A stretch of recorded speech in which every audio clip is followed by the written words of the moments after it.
remember being hungry, and lonely, and tired. I felt like I was crawling and not walking. I didn't feel human anymore. You know, it was a cycle, and it was going around the mountain many times, and you know, God presenting the lesson over and over again, and I'm not getting it. That's a very dark place to be, and I remember that, and how hollow I felt, and how desperate and lonely. Well, see, it was 87, so what, 2004? 2004. 16 years. 17 years. Without my family, you know?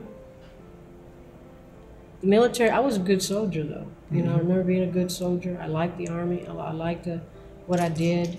Did you have a job after you got out, after discharge? No, I was surprised. It took about 6 months to get a job. That surprised you? That surprised me. Yeah. It wasn't there. My employers weren't standing there with the doors open saying, walk in and I'll hire you, veteran. And especially, I think that it had to do also with being a woman. I know that sounds ridiculous in this age, but it's...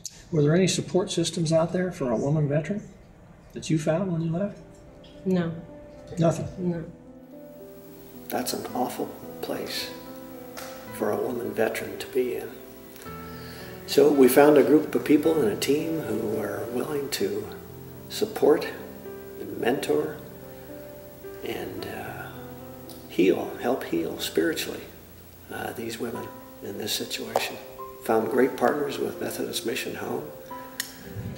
The programs that are located on this campus in our maternity center, in our Center for Higher Independence serving young people with disabilities, in the LIGHT program serving women recovering from substance abuse, these are all transitional type living situations. And so our campus really is fully devoted, if you will, to helping people from different populations with different needs transition.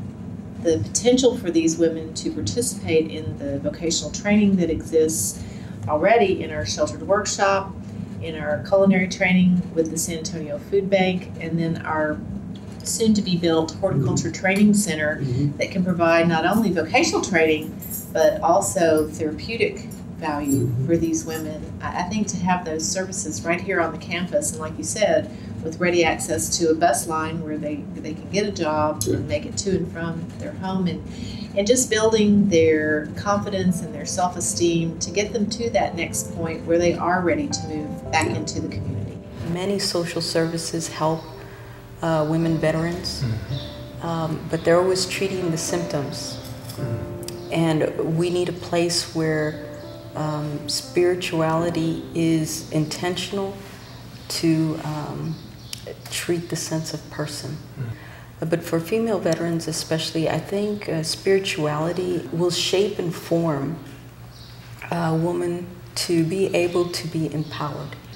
There's always a sense of tears when it comes to women. And grounded in spirit and spirituality, there's an empowerment that allows women to really take this bold step and move forward. So I think spirituality is absolutely essential for real transformation. Well, actually, God put some wonderful people in my life. I remember being hungry and lonely and tired, and walked by this church. I walked by this church, and they were saying they were feeding inside, so I went in, and that was the beginning. Deborah's house is transitional living for homeless women veterans who finished their substance abuse treatment at the VA or one of the several other great programs here in town, not quite ready to live on their own. They need transitional living, they need voc rehab, they need some time to get on their feet, find a good job, finish the training that they may have started, and find a good permanent place to live. Deborah's house provides that through the mentorship of mentor women at Travis Park United Methodist churches and other churches in the area. We're providing support they need. They're getting back on their feet. They're continuing all the rehab, all the recovery program, all the mental treatment and emotional support that they have at other programs and their 12-step programs, and they are back on their way to returning to be a productive member of society, just like they were when they were in the military. Please give us your support. call me. Let me talk to you a little bit more about it when you got time.